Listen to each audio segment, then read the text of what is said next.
Stephanie, and welcome to Books and Bubbly. This is the complimentary playlist to my wine club, where here I rave about books that I love while drinking some bubbly. So today we're going to be talking about one of my absolute favorite books, which is Furiously Happy by Jenny Lawson. My husband actually introduced me to Jenny Lawson by buying her first book, Let's Pretend This Never Happened, which is also extremely hilarious.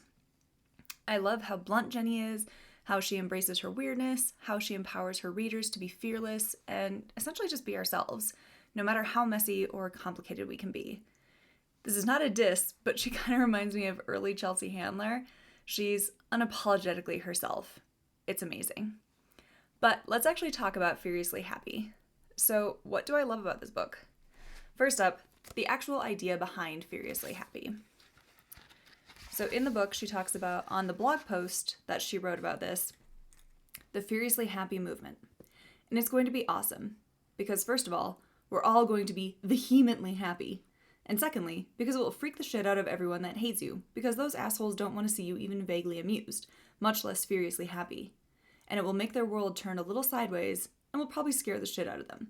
Which makes you even more happy. Legitimately. Then the world tips in our favor. Us, 1. Assholes, 8 million. That score doesn't look as satisfying as it should, because they have a bit of a head start. Except you know what? Fuck that. We're starting from scratch. Us, 1. Assholes, 0. She then goes on to say that, over the next few years, she pushed herself to say yes to anything ridiculous. And I love that. I think, I really liked that movie Yes Man with Jim Carrey, and just opening yourself up to things, because I think as we get older, or at least I've noticed as I get older, it's a lot harder to be spontaneous or just want to go out with my friends. Or if someone messaged me on a Wednesday and is like, you want to go out on Friday? I'm like, ooh, I don't know. That's pretty close. Like, I don't know if I can change my schedule that far in advance. But kind of just embracing that, just saying yes to anything that comes your way. I mean, obviously with exception. Another thing that I love about this book is I really love Jenny's writing style. It's very conversational and bloggish, which kind of makes sense because that's where she got her start. To me, it feels like having some of my own thoughts and sense of humor printed, and then it's something that I can read back. I also absolutely love her relationship with her husband and her daughter. I love it. The conversations she has with Victor are hilarious, and I totally get him. Like on page 157. So it starts off with, the fourth argument I had with Victor this week. Me. I was just thinking that when I see other people yawn, I yawn because it's contagious. But when I see cats yawn, it never makes me yawn. Victor. You don't actually have to tell me everything that pops into your head. Me. So then I went on the internet to find out why that is. And apparently we yawn when other people yawn because we see them getting lots of delicious air and our brain is all, fuck, that looks delicious. Grab some quick before that bitch takes it all. Victor. So you yawn because you're selfish. Got it. Me. Not just me. Everyone yawns because they're selfish. But I don't think we yawn when we see cats yawn because they have such little mouths that we don't feel threatened about them taking our air. And also, did you ever notice that cats don't make that sucking in hoovery noise when they yawn? Victor. The what? Me. When a normal person yawns, you hear this loud intake of air, like a tire going flat, but in reverse. When cats yawn, they don't make any noises at all. Why is that? Victor. You're asking me why cats don't yawn properly? It keeps going on, but it's so funny. I really enjoy Victor's little interludes in the book and just their relationship. I mean, they obviously love each other very much, but just the way they needle each other and just the random little arguments they get into, I love it. I also just really think that, Jenny herself, along with her relationship with Victor, she is just funny, but she's also very real, raw, and honest. She talks about her diagnoses and challenges and doesn't hide it. She doesn't shy away from showing the ugly side of mental illness or just some of the struggles that we all go through in everyday life. She doesn't sugarcoat it. Depressive episodes suck. Feeling like you have no control over your own mind is frustrating and makes you wonder if it's worth it. Jenny addresses this and talks openly about those feelings and provides a sense of community and the idea that even when things suck, it's worth it. There are things that we can do to be okay, and we can embrace the times that we're not okay, and fight for the chance to be furiously happy. So now I'm just going to take this time and read some of my favorite excerpts just because, again, I think this book is so funny. So we have on page 9, Let's see. Oh, that's not it. Oh. Okay, so she's talking about her cat. And you still have to call the vet, though, when your cat has eaten a toy consisting of a tinkle bell and a feather and a poof ball all tied together with twine. That actually happened once, and it was really the worst because the vet told me that I'd have to ply the cat with laxatives to make the toy pass easily through, and that I'd need to inspect the poop to make sure that the toy passed, because otherwise they'd have to do open cat surgery. And then it finally did start to pass, but just the first part with the tinkle bell, and the cat was freaked out because he was running away from the tinkle bell hanging out of his butthole. And when I called the vet, he said to definitely not pull on the twine because it could pull out his intestines, which would be the grossest piñata ever. And so I just ran after the cat with some scissors to cut off the tinkle bell, which, impressively, was still tinkling after seeing things no tinkle bell should ever see. Probably the cat was running away because of the tinkle bell, and because I was chasing it with scissors screaming, "Let me help you!" Oh, and then on page 11, this is one that really just made me feel like I am reading myself back. So the chapter title is, "My phone is more fun to hang out with than me." When I wake up in the morning, I often find messages left to me on my phone. Then I read the messages, and I suspect that I'm being stalked by a madwoman. And I am. The madwoman is me. The calls are coming from inside the house. Some of these notes are written while I'm waiting for my sleeping pills to kick in, but most are written at 2 a.m., when I'm convinced that I've come up with something brilliant that I'll forget if I don't jot it down immediately. Then in the morning, I congratulate myself, because I have forgotten what it was, and I'm a little disappointed that the messages are less world-shattering and more just plain confusing. These missives from my brain are baffling, but I never delete them, because it's nice to have a pen pal I don't have to write back to you, and also because I can look at the strange notes and think, finally, someone gets me. And so, some of the ones that just popped up in here, if the plural of octopus is octopi, then why isn't the plural of rabbit rabbi? Is it just because octopuses is too much fun to say? And then, let's see, what else? She goes on this tirade about the "We Wish You a Merry Christmas" song. "We Wish You a Merry Christmas" is the most demanding song ever. It starts off all nice, and a second later you have an angry mob at your door scream singing, "Now bring us some figgy pudding, and bring it right here. We won't go until we get some, so bring it right here." Also, the rhyming here with here. That's just sloppy. I'm not rewarding the unrequested lazy singers with their aggressive pudding demands. There should be a remix of that song that homeowners can sing that's all, "I didn't even ask for your shitty song, you filthy beggars. I've called the cops. Who is this even working on? Has anyone you've tried this on actually given you pudding? Fig-flavored pudding. Is that even a thing? It doesn't rhyme, but it's not like they're trying either." And then the carolers would be like, "So bring us some gin and tonic, and let's have a beer." And then I'd be like, "Well, I guess that's more reasonable. Fine, you can come in for one drink." Technically, that would be a good way to get free booze. Like trick or treat, but for singing alcoholics.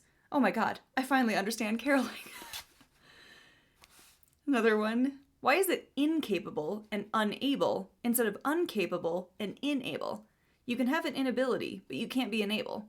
I'm incapable of understanding how these decisions were made. Then there's another one. Whenever Victor and I are fighting, I like to pull out my phone and take a selfie of us together. Because that way when he tells me to calm down, I can prove that I'm less mad than he is. Because how could you think I've lost my temper? Look at me in this picture. I look adorable. You look like the one with a temper problem. It's also nice, because when I'm taking the picture, he either has to smile or he has to choose to look shitty. Either way, I win. Plus, I have a terrible picture of him I can threaten to tweet out if he doesn't agree that I'm probably right about everything. Alright. Another piece of advice that I really enjoyed from this book is on page 48, the advice from Neil Gaiman. Pretend you're good at it. So she's recording the audiobook version of this book and really having trouble with it. I mean, as most people probably would. And so she texts Neil and asks for some advice, and he just tells her, pretend you're good at it. It seemed too simple, but it was all I had, so I scrawled out the words on my arm and repeated it as a mantra. I walked back into the studio pretending to be someone who was amazing at reading her own story. I finished an entire paragraph without interruption. Then I looked up and the producer stared at me and said, "I don't know what you just did, but keep doing it." And I said, "I just did a lot of cocaine." And she looked a bit aghast, and so I said, "No, I'm just kidding. I just got some really good advice from a friend." And that is good advice. I mean, I've even used that outside in my normal everyday life. I took on a project at work that I had no skill set in. I kind of had to learn it on the fly. And halfway through it, it was just doing that whole pretend you're good at it and you'll kind of feel that confidence, and then eventually you won't even have to pretend anymore because you are just good at it. Another thing that I loved from the book is her rant about people at the airport and they're total assholes, which is totally true. So, if you'd like to quickly round up a whole lot of assholes all in one spot, I suggest going to the airport. In a normal environment, I'd say that about 5% of any nearby population are assholes. FYI, another 2% are total bastards. 10% are fine, but think they're better than you. 10% are awesome, unless you push them too hard, and then they get sort of stabby. Probably 0.0001% are serial killers, or people who intentionally make pants too small. About 32% are awesome, but secretly suspect that there's something very wrong with them, which there is, and that's why they're so awesome. 6% are questioning the validity of this breakdown right now, and want to see the raw data. But I'm not going to give it to them, because this is not a book about statistics. Besides, 37% of all statistics are made up on the spot, so I'm not sure what you're expecting from me. And then, go to an average airport, and suddenly the asshole population leaps exponentially. You might disagree and point out that you never see any assholes in your airport, but that's usually a pretty good indication that you might be one of them. Sorry, I don't really blame you though, as it seems to be out of your hands. And believe me, I can relate. Whenever I have to do story problems, I turn into a small burrowing animal, and I often find myself hiding in a cupboard, so I'm not judging you. Then skips down a little bit. It's a strange phenomenon. People who, outside of airports, might normally hold open doors or stop cars for crossing ducklings will suddenly be fine with plowing down elderly women and kicking small children out of the way in order to get to their pre-assigned, horrifically cramped seats. They'll stand in crowds, circling the boarding lane and blocking other passengers who have earlier boarding tickets than them, and will glare at anyone who tries to walk around them. A few hours later, you'll see these exact same people breathing heavily and glancing around with trapped animal eyes, straining against their seatbelt the moment the plane begins to descend, and they will immediately leap up as soon as the seatbelt sign goes off in order to be the first to aggressively stand in a line of people who are not going anywhere for quite some time. I always wonder about these people. I can only suspect that they must have some sort of weird standing in line fetish. It's so true. Nothing bothers me more than the people that, as soon as the plane lands, are immediately standing and opening up like, where are you going? The door's not even open yet. And then the last excerpt that I wanted to call out is on page 214. So, things I may have found myself saying to my psychiatrist after brief, awkward pauses. Quote, I'm having one of those weeks where I just want to rip off my clothes and lie in the street. Is that a medical condition? Because it feels like it. I can taste things with my eyes. Stuff like eye ointment, I mean. I don't taste solid food with my eyeballs. That would be crazy. But I could probably do it if I wanted to. Shit, what a terrible superpower. I need to find a skilled arsonist. I don't necessarily want to burn anything down. I just want to have the option. I need an arsonist on retainer. Yeah, I'm pretty sure that's legal as long as I don't use it. My primary thoughts during the holidays are stab, stab, stab, run away.